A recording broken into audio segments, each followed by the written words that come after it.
जय श्री राधे।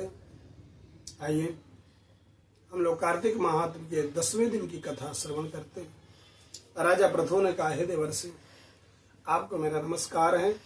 कृपा करके आप ये बताइए कि जिस समय भगवान शंकर ने अपने माथे का वह तेज क्षीर सागर में डाल दिया, उस समय क्या हुआ? नारद जी ने कहा, हे राजन, जब भगवान शंकर ने अपना तेज समुद्र में डाला, उस समय क्या हुआ? उस समय वह शीघ्र ही बालक होकर के गंगा सागर के संगम में बैठकर संसार को वह देने वाला रुदन करने लगा। उसके रुदन से संसार व्याकुल हो उठा। लोकपालों के मन में भी व्याकुलता हुई। चराचर चलायमान हो गया। शंकर सुवन के रुदन से ब्रह्मांड व्याकुल हो गया। समस्त देवता और ऋषि मुनि व्याकुल होकर लोक पितामह ब्रह्मा की शरण में गए। सब ने मिलकर ब्रह्मा को प्रणाम किया और उनकी स्तुति करके कहा, हे पितामह, ये बड़ा भयंकर समय उपस्थित हुआ है। हे महायोगिन, आप इसका नाश कीजिए।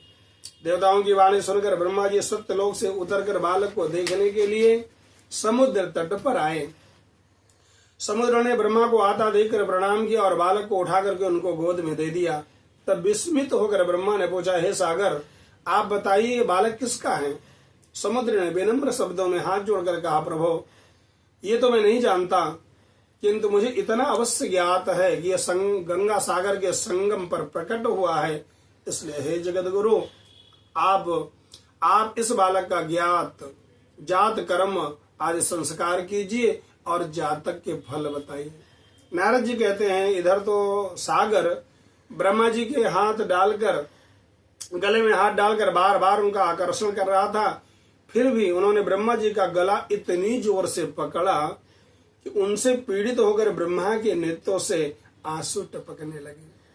किसी प्रकार से ब्रह्मा ने दोनों हाथ से जोर लगाकर अपना गला छुड़ाया और सागर से कहा, हे सागर, सुनो, मैं तुम्हारे पुत्र का जातक फल कहता हूं। मेरे नेत्रों से ये जो जल निकला है, इसलिए इसका नाम जालंधर होगा।